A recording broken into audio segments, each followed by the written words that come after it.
কেমন আছো সবাই? ওয়ালাইকুম আসসালাম। আলহামদুলিল্লাহ ভালো আছি। তুমি কেমন আছো? আমিও আলহামদুলিল্লাহ ভালো আছি। বন্ধুরা, আমরা গত ক্লাসে আমাদের প্রথম নবী এবং পৃথিবীর প্রথম মানব হযরত আদম আলাইহিস সালাম এর বিষয় নিয়ে আলোচনা করেছি। আজকে এই বিষয় নিয়ে আরো জানবো। চলো।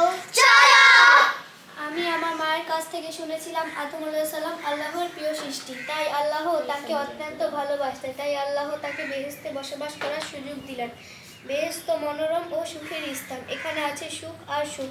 আদম এই সুখ একাই ভোগ করছিলেন। তাই আল্লাহ আদমের এই একাকী দূর করার জন্য হাওয়া সালামকে সৃষ্টি করেছেন এবং তাকেও জান্নাতে বসবাস করতে দিলেন। হ্যাঁ, আর হাওয়া আলাইহিস সালামকে আদম আলাইহিস সালাম এর বাম পাঁজরের হাড় থেকে সৃষ্টি করা হয়েছে। তাহলে তো হাওয়া আলাইহিস সালাম এর সৃষ্টির পর আদম আলাইহিস সালামের একাকী জীবন যাপন হয়েছিল, তাই না? হ্যাঁ, তারা দুজন মিলে বেহেশতের অনাবিল সুখ ও অফুরন্ত সেবা ভোগ করতে লাগলেন এবং তারা এক মনে আল্লাহর ইবাদত ও প্রশংসায় নিয়োজিত থাকতেন। শুনেছিলাম বেহেশতে আলাদা একটি ফল গাছ ছিল। আল্লাহ এই গাছের ফল তাদের খেতে নিষেধ করেছিলেন।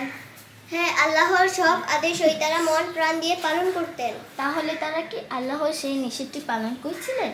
না, শয়তান তাদের পিছন লাগলো। শয়তান আদম ও হাওয়া আলাইহিস সালামকে জান্নাত থেকে বের করার ফন্দি আঁটলো।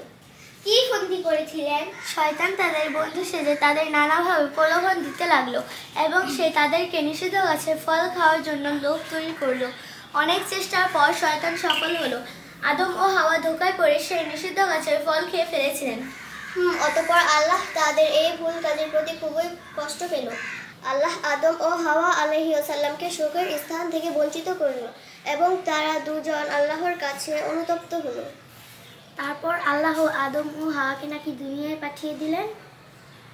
শয়তান আমাদেরকেও এইভাবেই পাপ কাজের জন্য ফন্দি করতে থাকে। বন্ধুরা, আমরা সব সময় আল্লাহর কাছে পানাহ চাইবো এবং আল্লাহর ইবাদতে মশগুল থাকবো, ইনশাআল্লাহ।